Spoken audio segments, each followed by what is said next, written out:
All right, everybody. It's Friday night. It's your episode of Muckin N Grindin. Got my boy Big Dave with me again tonight. It's nice to have him along. He helps me make it through. Makes the conversations a lot more interesting than I'm sitting there usually talking to myself. How's everything going, bro? It's been a week from hell, but here we are. Yeah, seems like everything's that way anymore, but hey, that's the world we live in. Let's do some good hockey talk. Yeah, hopefully, considering there's a lot of the games are postponed because of COVID, and the contact tracing is kind of one of the things that's holding a lot of these guys back. I've noticed I'll adjust this a little bit. Every time somebody comes near anybody that's either had something to do with COVID or anything like that, it's like, boom, they're shutting them down. And they're shutting their facility down, everything. And that's just kind of what NHL's protocols are. So, I mean, there's not kind of too much we can do about it. It is what it is. Hopefully we'll, because you figure what the next 2 weeks the Penguins are playing the Caps and the Islanders, it looks like. So, I mean, yeah, basically. Whatever, we'll see what happens, and we'll go from there. Hopefully, Matheson coming back, and then we just had Zach Aston Reese with his come back with 1 game, 1 goal, and he looked a lot better than usual. Usually, he just skates around aimlessly sometimes and just throws a check into somebody, gets hurt, and then he's gone for a couple months. But he looked a lot better today or last night than usual, which is kind of nice to see. He's one of those guys that I kind of like. I don't mind him in the lineup sometimes, but now that you have, like Drew O'Connor, Colton Sevier, I mean, even Frederick Gaudreau, who just got called up from the taxi squad, I think, because Jared McCann's on the shelf now. Yep. It's nice to see other guys get an opportunity. Like Drew O'Connor, I like his play. I mean, I haven't had a real problem with anything he's done, considering he's getting less than 10 minutes of ice time a game. But I mean, it's still nice to see. Yeah, it's nice to see some of these kids getting time. I think one of the big things that is making the Penguins, quote, for lack of a better term, difficult to watch sometimes, is they still are kind of stuck in the 2016 mode of we can outskate everybody. And there are certain guys on that team that can. Brian Rust is one of them. Marino can skate pretty well.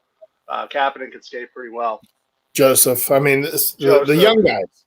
It's the young guys. Exactly. But the problem is there's only a handful of young guys on this team. And it's really kind of evident, especially this year, I think, with likes of Muckin, Letang, even Sid to an extent, that the legs are not there anymore. And this run and gun style is not sustainable. So as much as nobody wants to watch a team that has Sidney Crosby and Evgeny Malkin playing trap and counter, if the Penguins are going to be a decent team, if they're going to be a contending team, that's the style they have to play, because they're not going to be able to continue on with the way they're playing. And even in reality, when you think you have 1 regulation win in 11 games, and 5 of your 6 wins, if they have 6 wins, I believe, are overtime wins or shootout wins. So you're giving up points, and you can't afford to give up any points in a season like this where you're only playing division games. So at some point, it's going to come back to bite them. Yeah, because you got to worry about if you're going to get all 56 games in. I mean, that's one of the things that they're worried about right now. They're like, if we keep canceling games, are we going to be able to fit these in? And then the grumblings, like a couple like guys like Darren Drager and those guys said, they can actually extend the season a week or so. Yeah. But then you're putting it, the season drop dead date is May 8th right now, and then the playoffs would probably start a week later. I mean, if you extend that, now you're talking about pushing the season back again into July again, with Cup finals. When you go through with the Cup finals that late, you're going to have to start your next season late again, and I mean, I don't really have too much of a problem with the 56 game schedule. As long as every game gets played, I'd love to. I mean, some of these places are starting to put fans back in the stands, which is fantastic to see. I think Columbus is doing 10%. There's a few of them I saw.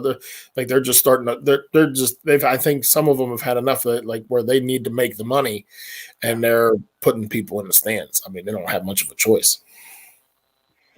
Yeah, I think eventually that's the case. I mean, the scheduling thing, I think the NHL understood that they were going to be canceling games. They were going to have to postpone games. I think that, they're saying, oh, well, this is the schedule. This is set. They knew damn well that they were probably going to need an extra week or two at the end of the year to finish off some of these games. Oh, yeah. And, if that's the case, I don't think you need to shorten or push back the start of next season if you get done in mid-July. Then you do the cup. Let's say the cup final ends on the second Sunday in July. There's no reason why the draft and free agency can't start, by the end of the following. Yeah, the next week. Because, in reality, there's only 2 teams left that, are still in the game. The other 30, well, at that point, it would be 30 teams are sitting there going through, their rosters. So really, you do the expansion draft before the entry draft. You do the entry draft, and then free agency starts the day after the entry draft is done, and you can still be on the same schedule. I don't, I think the NHL understood that this year was going to be weird, but they were ready to go. Because you can even honestly, I mean, if you wanted to, you could do the best of 5 in that first round of the playoffs. You can shorten it up a couple games, which, I mean, honestly, it's not a bad idea. You know what I mean? No. Oh, excuse me. But, yeah, I think it would be that would be good for the game. I mean, because now you're making that first round a little more legit. I mean, because sometimes that best of 7, if a team has a bad game, they're not so worried. I mean, they can bounce back. You make it best of 5, they have a bad game. Yeah, you better be on your A game the next 2. And right now, I mean, the Pens are going to be on the outside looking in. I had them at the beginning of this before the season started. I thought they would be 4th, but with fighting with the Islanders and Caps for that 4th spot. I thought, it would be like, Boston, Philly, and then those 3 teams fighting for, for a couple spots. But right now, I'd rather them be on the outside looking in and, getting a higher draft pick, considering this draft that you have coming up. I mean, you have like 3 draft picks. You have 3 in the 7th round. You have I think a 3rd and a 5th. And then you have a bunch of 7th round picks. And I was sitting there talking to, a guy at work, and I said, it'd be kind of funny if that trade that, possibly the rumor trade of Letang getting traded to somebody that Rutherford had in place, it wouldn't have been a surprise to see him being traded to Montreal and Montreal picking up a crap ton of draft picks, because Montreal has, I think, 12 draft picks coming in this draft. They have a first, 2 seconds, 3 thirds, 3 fourths, 2 fifths, and I think 3 sixths and 3 sevenths, something like that. That's insane. That's an insane amount of draft picks. They could afford to, let quite a few of them go, and maybe even a player or 2. And the other one that I thought would be, very interesting now that, we have a new GM, which we'll get to here in a little bit, is and the player that I'll throw up to you, because he's unfortunately, this is very painful to say, that he was, the first couple of years, he was one of the guys I actually liked on the Flyers. That was hard to say. Sorry.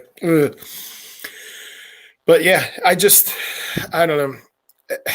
I still have a bad taste in my mouth from the fact that, Kasperi Kapanen's supposed to be playing with Sid, but it's not happening. No, he's never going to either. It's just like Daniel Sprong a couple years ago. He was supposed to be playing on Sid's wing. Never happened. I think Sid has way too much control on this team, considering he's not putting up any of the points that he used to. It's one of the things that pains me is like, Sid's still a decent player, but he's top 20 now in the league. You know what I mean? You got guys that are, you got McDavid, Draisaitl, Rantanen. You got the guys from Colorado. There's 3 of them right off the bat, and then you got a couple other guys that are, the Kucherov. I mean, you got guys that are very good, considering they're hurt. Some of these guys like Tarasenko, stuff like that, who's supposed to be coming back off the shelf here pretty soon. I don't know. It's frustrating to see this team in the position they are because they could have reloaded if they didn't have, contracts like Letang's handcuffing them. I think his contract handcuffs them because that's a high contract for a guy who's still really not producing as much as he really technically should. No. I mean, it could be worse. It could be that 11.7 that San Jose's eating with Erik Karlsson. Thank God we don't have to worry about that because that would be god awful. And that's for another, I think, 5-6 years. At least, that's horrible. That's horrible. So when you look at this, and I think this is kind of a good way to start talking about, what we are going to be seeing now that we have Ron Hextall and we have Brian Birkenball. The Penguins, I don't know if we talked about this last time I was on, but I've had this conversation with a couple different people. When you look at the teams in the NHL that have gone through a full rebuild, when the Penguins did it, going on almost 20 years ago now, you were looking at close to a decade of crap, for lack of a better term. You have to look at, whatever good players you do have, you got to trade them, get picks. You got to hope you have a good scouting system. You have to hope you have a good development system.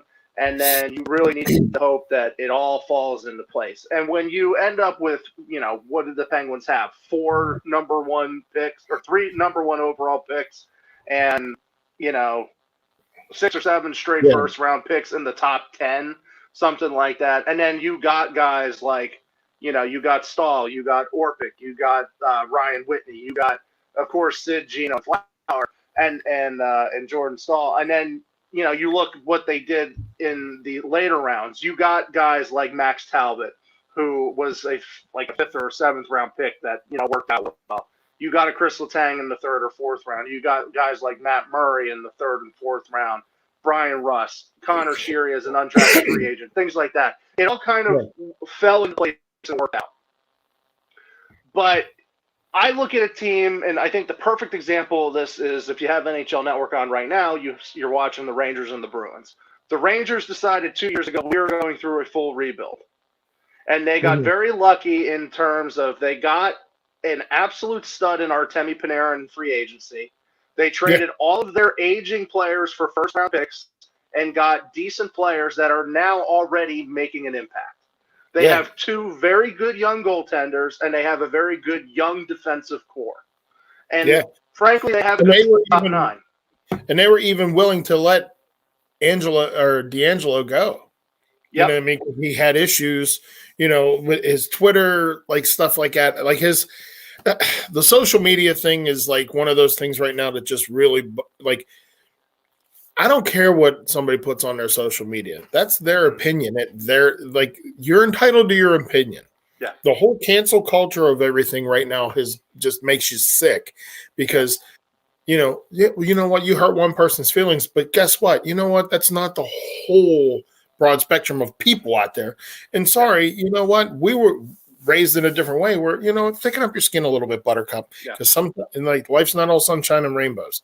It happened. Not everybody's going to be, everybody's not always going to like you. No. And guess what? Some people may even hate you. And that happens. But the whole fact that people get all butthole hurt because he was supporting a certain political thing and people didn't like it. And then he ended up having a bad attitude and getting into a fight with Shesterkin in the locker room. And punched him in the face, and it is what it is. I mean, sometimes, but sometimes that good spirited, fighting, sometimes that brings a team together even more. I mean, because you can ask some of these guys like Phil Bork, you probably ask like Trottier, guys in the, who've been in the league, who were in the league forever. They can probably tell you like that. Oh, you know what? We had guys that like broke down and threw blows in the locker room in between periods, came back out, and they were high fiving and hugging each other after they scored. Yeah, but and the thing is they have done it right. Yeah. Yeah. Absolutely. Now, when you look at the Rangers, like I look at them, and they're probably a year away from being a legitimate contender. I think this year they can make the playoffs, but I think it would be very much like, say, the 2007 Penguins, where they made it in, they lost in the first round, but it was a good experience. I could see that happening this year, and then next year them being a legit contender, because they do have the pieces there. And if you look, they were able to do a rebuild on the fly, and really accelerated by getting a Panarin and a couple of those guys working out. Now, and stuff like that. Yeah, exactly. Now, when you look at the Penguins, obviously you're never going to move Sid. Sid is Mario.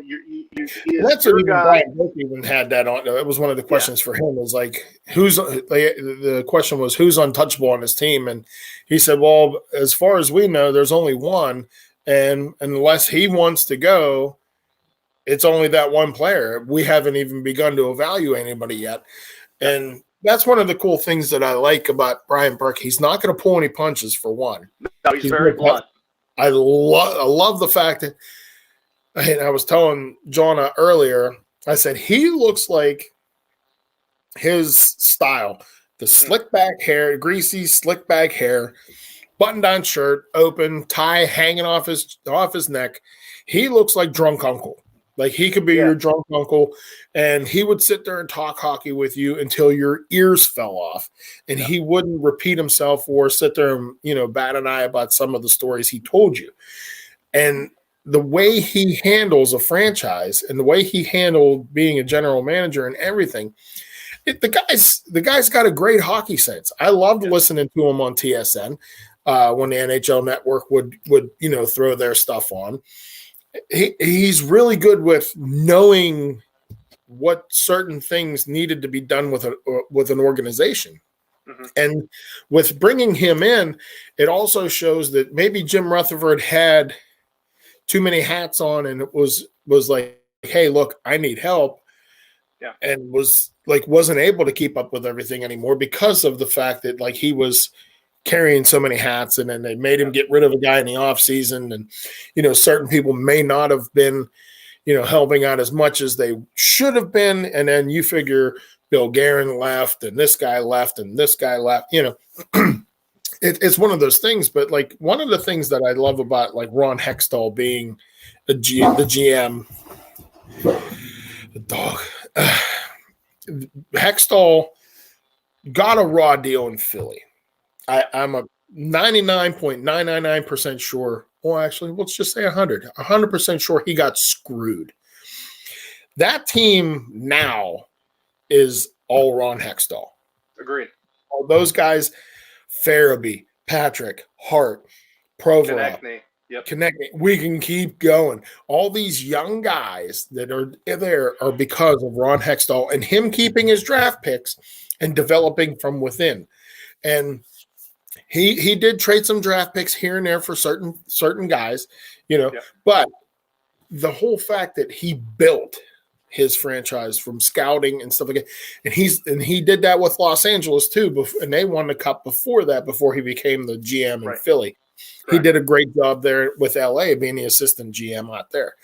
I'm a firm believer that there may be a little house cleaning coming up. There may be a couple guys that, like a Brian Rust. You never know. You may see him playing somewhere else halfway through this season. You never know. And that's been the rumor for the past 5 years. That Brian Rust has always got the guy that everybody wants. Yeah. You need defense. I mean, you got too many injuries. I'm sorry, Marcus Pettersson is not the answer. I don't care if he's healthy or not. I'm not a big fan. Chris Letang's time is up. Matheson, I mean, I'm the book's still out on him for me because he still hasn't played even 5 games yet, 6 games. Yeah, He's played tomorrow I think is his 3. fifth. Yeah. Yeah. Cody Cece has been a pleasant surprise. Picking up Yannick Weber agreed. off the scrap heap was huge because he's a veteran defenseman. The Chad Ruweedle experiment. I'm sorry, like I he can go. He's a good number 7. That's about it. Yeah, P.O. Joseph. He is everything that they dreamed of and more. John Marino's slipping a little bit, but he's logging 30 minutes a game. Yeah, there's going to be some learning pains with him this year. Oh, absolutely. Here's my thing, and if you'll allow me, I'm going to go on a little bit of a soapbox rant here for a few moments. Hextall and Burke were solid picks in what I truly believe is not. It's not a good job right now. It's just not, because here's the thing about it. If Rutherford was in fact denied moving, whether it was Letang or Gino, whoever it was, by management, that kind of says a lot about what they're doing these next 2 or 3 years, because I have a hard time believing that this core is still a championship caliber team with the teams that are around them. I just don't see it, especially with the way Letang and Malkin have played this year, and even the way Sid and Gensel have played this year. It has not been impressive. Brian Russ has carried this team. Yeah. Sid and Russ both have 10 points so far this year. Yeah. So, in reality, this is not it's a high profile job. It's not a good job right now because as far as I'm concerned, the Penguins need to seriously consider a rebuild immediately. And I know that, for all the years, well, we're never going to do it when Sid and Gino are here. We're never going to do it while they're on the roster. As long as they're here, we're a championship team and yada, yada, yada, and so on and so forth. Here's the thing, though. They're not. You can't pretend that they are anymore because they are not. Yeah, they're not even close to that anymore. They're a shell of their former self. Exactly. So the thing of it is this. I look at this roster, Sidney Crosby is never going to go anywhere. He's going to retire a Penguin, whether that's in 2025 or beyond. Sid is going to be here for as long as Sid wants to be here. Gino will be here through next year unless Gino forces his way out. And I am still wholeheartedly convinced that he will play out his contract and he will go back to Magnitogorsk and make $15 million a year playing in the game. Yep, just like Yager did, 15 years ago. That's what Gino will do. When it comes to Letang, he is by far of that group the only one that you can move and get something still relatively decent for. So it would not surprise me if Rutherford had a deal in place to send him, whether it was to Montreal or wherever the hell it was, to get a somewhat decent package back. And Mario or Burke or more likely David Morehouse said, no, you cannot trade Sid, Gino, or Letang because they are our marketing babies and, you just can't do it. And somebody made that comment to me, well, you can't trade Letang now because he puts people in the seats. And I said, why? There's nobody sitting in the seats. It doesn't matter. You don't sell tickets. There's nobody in the seats. There's no. And then they go, well, he sells jerseys. I go, he doesn't outsell Sid. He doesn't outsell Gino. That don't matter. So and honestly, right now, I think the number one jersey sale other than Sid has been John Marino's. Yeah. Marino's jersey sales have gone through the roof. Yeah. So and mostly because gone through the roof also. Yeah. So that's a load of crap. So here's the thing. Now is the time to trade Letang. If you traded him at this deadline with a year of control left on his deal, you would probably still fetch a first-round pick and a decent prospect. If you ate money, I guarantee you can get a first-round pick and a good prospect. So that is something that the Penguins should consider, especially if they are going to be a middling team, which they will be. Then when you get past this year, then you really need to look in the mirror and be honest with yourself. And I think at that point, you need to pick 4 guys and build around them. And those 4 guys, in my opinion, Sid obviously isn't going to go anywhere, so he's not even counted in those 4. I'm looking at Brian Rust. I'm looking at, Brian Rust, Jake Gensel, P.O. Joseph, and John Marino. And let's throw in Jari. Now, Russ, you could probably go ahead. Something there real quick is the guys I really want to build around are guys who aren't even on his roster right now. And that's defenseman Cam Lee, who's on that same P.O. Joseph and Marino wavelength, same with Maniscalco. Like that kid's right there with them. Yeah. Legare and Poulin. Yeah. Both of those kids have been destroying where they're playing at right now with the kid from Calgary. They're putting up big numbers. Yes. And I still don't understand why they are not in the lineup. They didn't even make the taxi squad, and that freaking infuriates me. Let these young kids, they need experience. They're never going to get experience if you don't let them play. And playing in the queue is not the same as playing in the AHL or playing in the NHL. You want to see if you have something in them. You have to let them play. And that's not going to happen while Sullivan is coach. He is very much turned into Dan Bilesma, where he has his boys, and among them, that is the likes of Zach Aston Reese. That is, Dominic Simone when he was here. Just like Bilesma had guys like Craig Adams and Joe Vitale that, he always played them over better players and younger players. Sullivan has fallen into that route too. And, let's face it, a lot of coaches do. But when you look at it, when I look at this roster, you have to start thinking about the future. So Brian Dumoulin. I love Brian Dumoulin. I think he's one of the best players on this team. It's time to move him.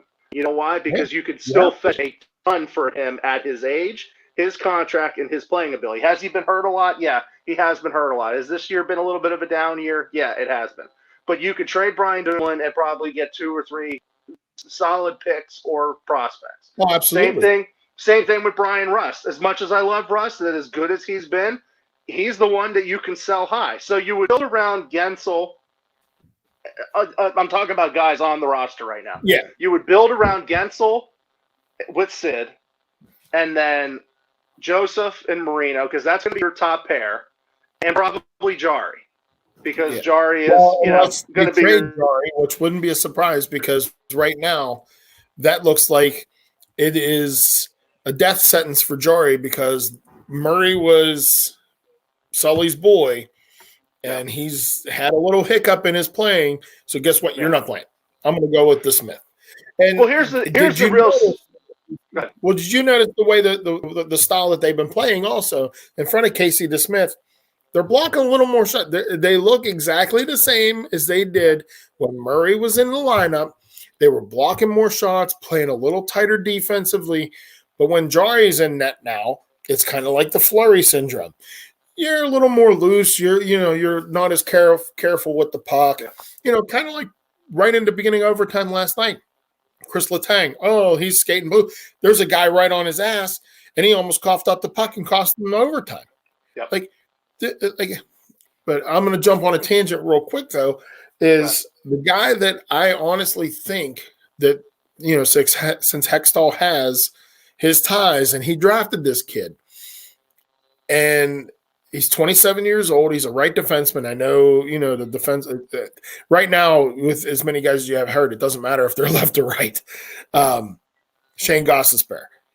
Would not be surprised if they go try to make a deal for him because he's been wanting out of Philly, when Hackstall was the coach, and he said, you know what, I don't like the way this kid plays. He's going to sit press box hero.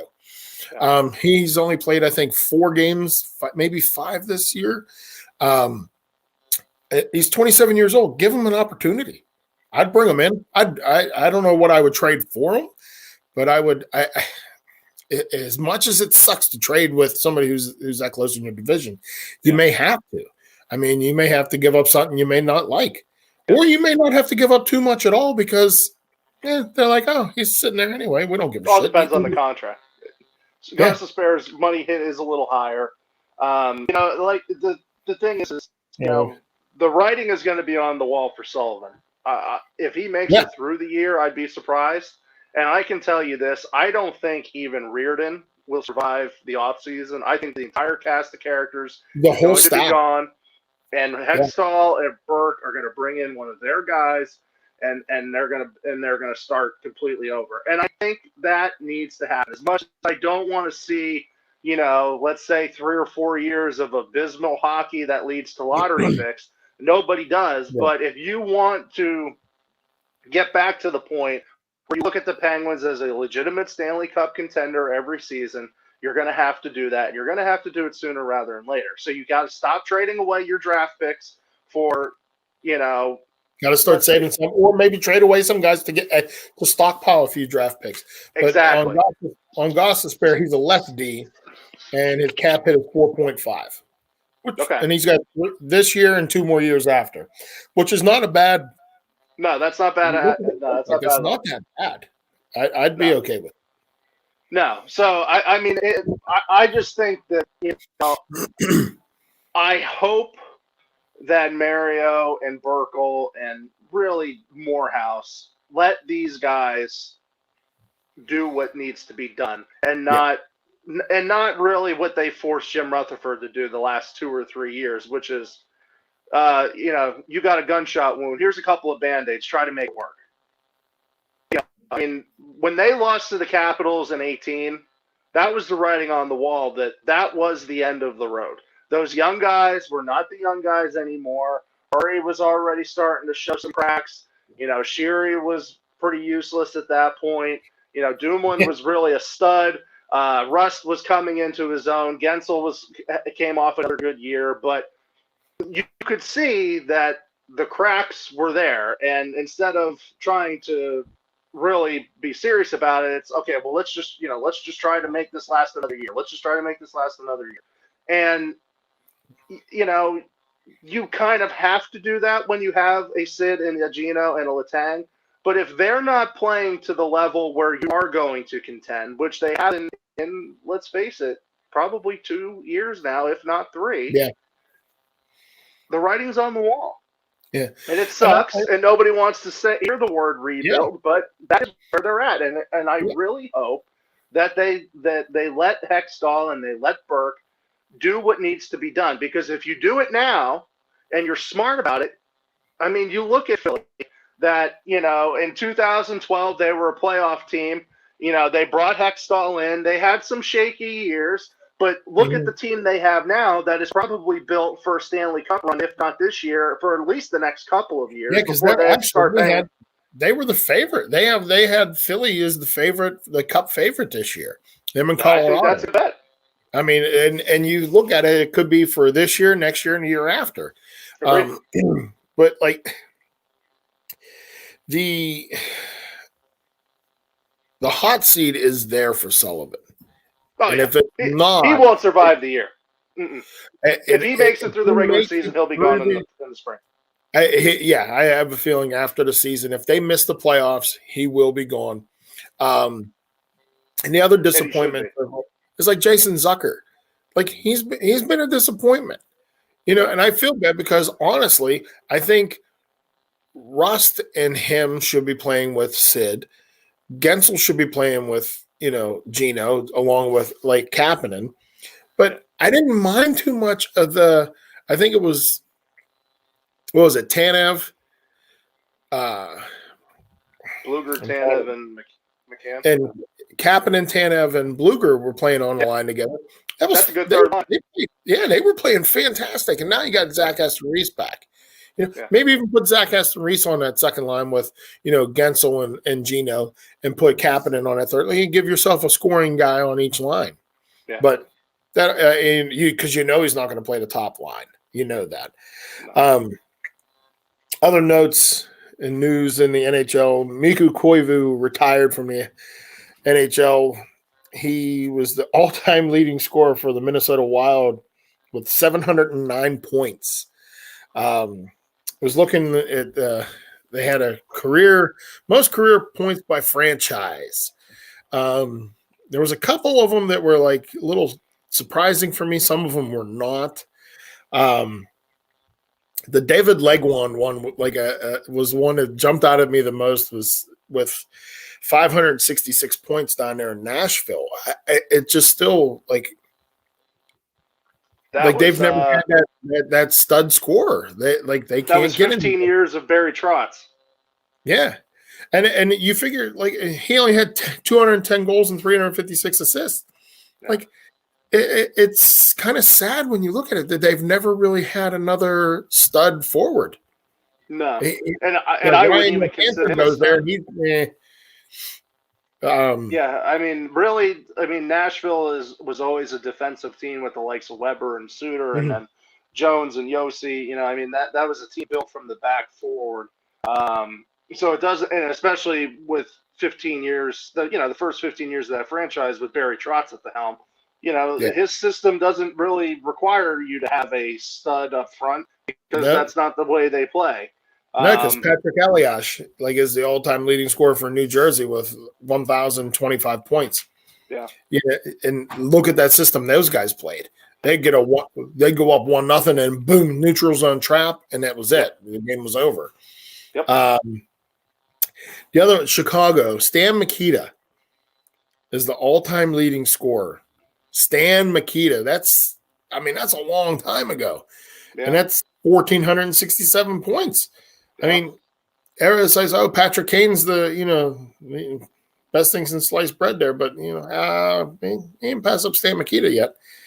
No, and Patrick Patrick Marleau out in San Jose with his 1,104 points. Wow, Bernie Federico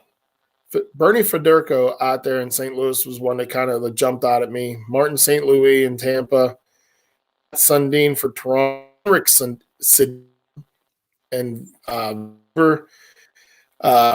and obviously with the Caps, Blake Wheeler with the Jets. But the Jets one kind of I kind of confuses me because I don't know.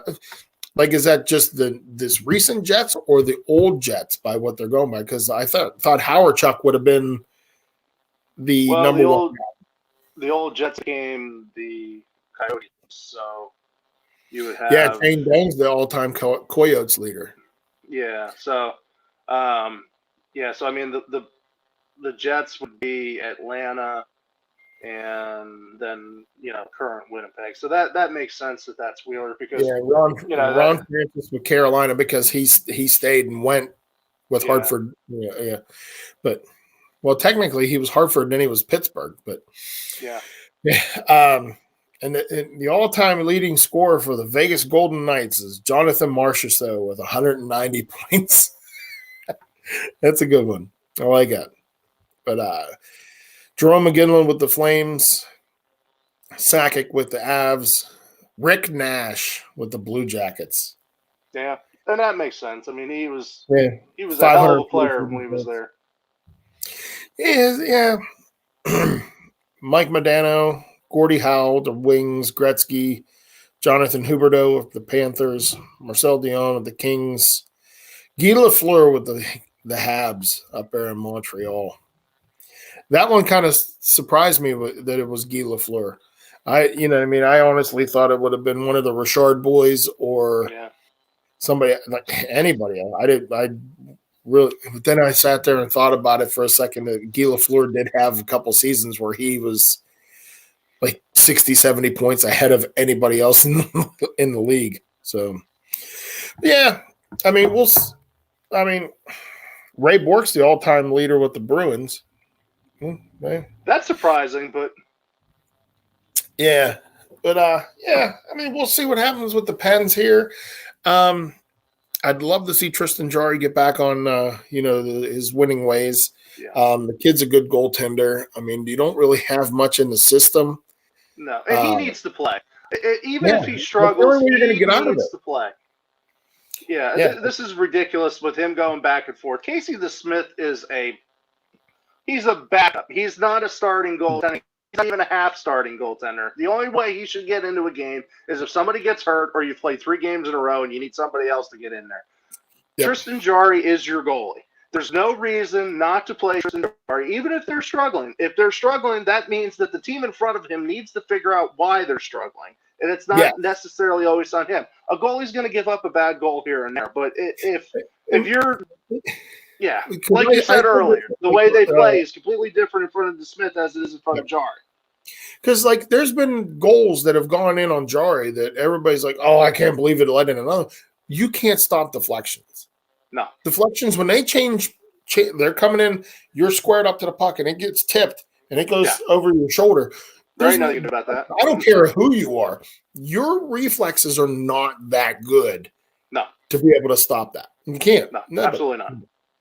And like there's goalies like Marty Brodeur and Patrick Waugh that'll tell you, no, I'm sorry, there's no way that we could stop anything like that. And I think he's getting wrongly blamed by Sullivan because of that. And it goes to, and I, like I said earlier, it goes back to where Matt Murray was Sully's boy, and now he got traded. You know, hey, sorry, Fleury treatment can go both ways, buddy. You know what I mean? And then I just saw there was a few grumblings that one of the things that Rutherford actually almost had pulled off was a trade to bring Fleury back. But Vegas wouldn't take and eat any of the money that was left over. You know, they were like, no, we're not retaining any salary. You have to take it. Yeah.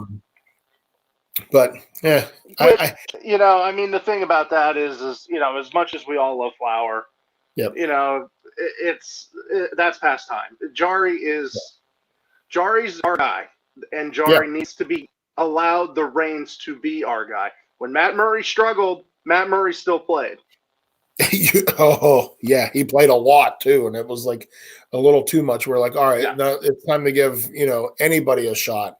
You know, even the guy up in the the stands up there, let him come down and throw the pads on. Yeah, I mean, like I said to you, Mike. As much as I like Sully and he won us 2 Stanley Cups, his days are numbered, and his days are going to be numbered fast. I would be shocked if he makes it. I would be shocked if he makes it past the trade deadline. And I will be absolutely shocked if he's the coach of this team next year. I just don't see it. Yeah, and I don't know who Hextall would even think about bringing in. I know he has a list of guys that were scouts and stuff like that for him that are probably going to be brought in, but that's a matter of time. But yeah, it'd be interesting to see because I mean they do need defensive help.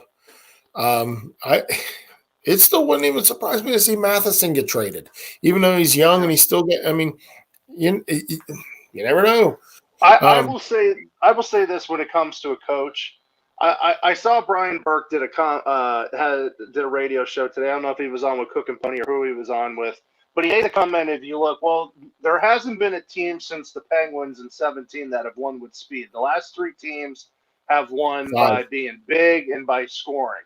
So my guess is this: whoever the next coach is going to be, and whatever whatever system they decide to play, you're going to be looking at a more old school, heavy style of hockey that is not going to rely on speed, which I think is the only way this core can still be a cup contender going into next year. Is if you do end up playing, whether it's a trap and counter or no matter what it is. But I don't think this team can ever be faster. I mean, that's just the game is faster, and they can't get away with what they did in 16 and 17 because they were the only ones doing it in 16 and 17. Yeah, and everybody else started doing it, and then everybody's starting to jump on that heavy bandwagon again. But like when you look at the way this roster is made up, the best line that they have is a line that dumps and chases that third line, the Tanev, Bluger, and whoever's on the other side. Yep. Like that line, and like Tanev is a beast. Yeah, I know his. That's a guy that should be playing top 6 minutes. He should be with Sid or with Gino because he is Pascal Dupuis reincarnated. The thing I love about him best is his player profile pic. Yeah. Where he looks scared to death. Looks like he saw a ghost. Yeah. He saw a ghost, yeah. It's fantastic. You got to love it. Jordan Stahl had a great one last night, too, when he was doing the post-game interview. That's a new one that's been going around social media all day. Yeah, I haven't got a chance to look. I try to stay off of social media like as much as I can anymore because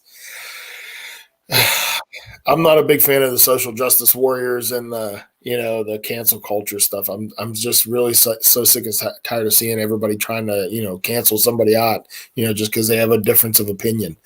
That's what makes shows like this great. I mean, we may agree on things, and there's maybe things that we disagree on, but I'm like 99% of the time we agree on this stuff because it's hockey. Let's do that hockey, right? Yeah. And we'll hopefully we'll cut off here. We're gonna hopefully we'll get Big Dave on again here coming up soon. I know he's kind of busy with on the home front and stuff like that. And when's the trade deadline? That I don't know. That's terrible of me that I do not know. Like who runs a hockey show and doesn't know when the trade deadline is? Let's see. NHL trade.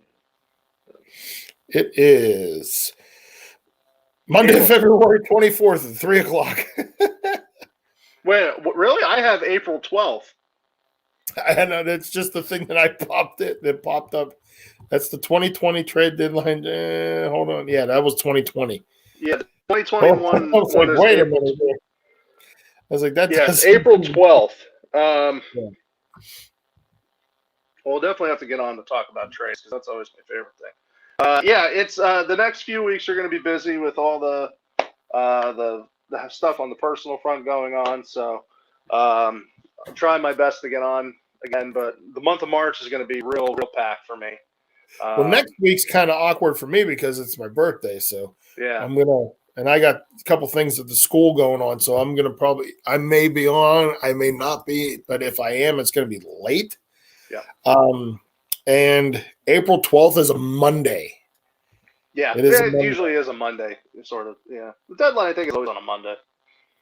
So we can actually, we'll check it with the rest of the loudmouth guys, and we'll see who's on Monday nights. Maybe we'll bump them because we have a deadline show to do.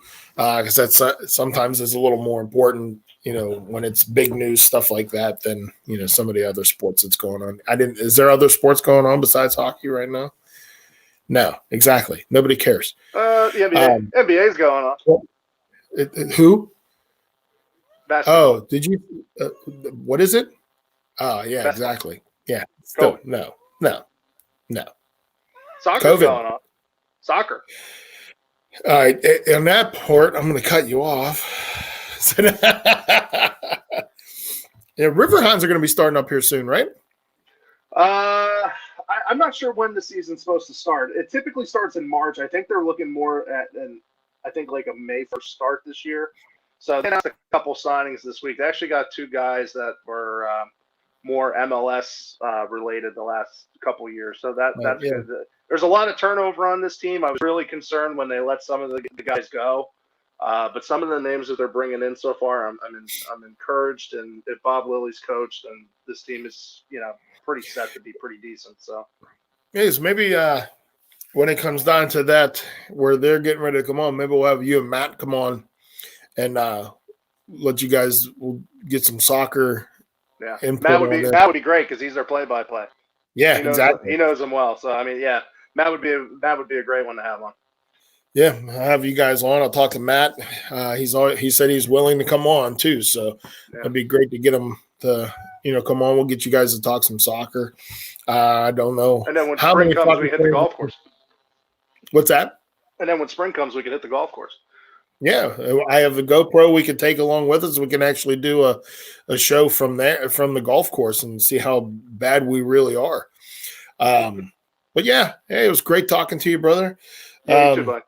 We'll get to go on these little rants again here soon and get you on a couple more times. Get a couple other buddies. And a buddy of mine, it's his birthday today that I work with. He's out and about. Tyler Getz, his 22nd birthday. He's down there at the casino. Hopefully he's winning big. He was willing to come on, and he was a little disappointed that he wasn't able to come on. I told him, I was like, dude, you can come on anytime. Just like you, open invitation anytime. All right, everybody, take care of yourselves. Take care of each other. Dave, kiss the wife for me.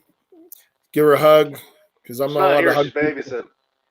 Oh, that's the two older ones. Shayna's sitting here and John is sitting here. They're reading. and listening to my big ass mouth. But all right, well, we're going to end the show here. We're going to cast off, and hopefully the Pens get a couple more wins. They're going to be playing the Islanders and Caps for the next 6 months, and we'll go from there. Talk to everybody. Have a good one.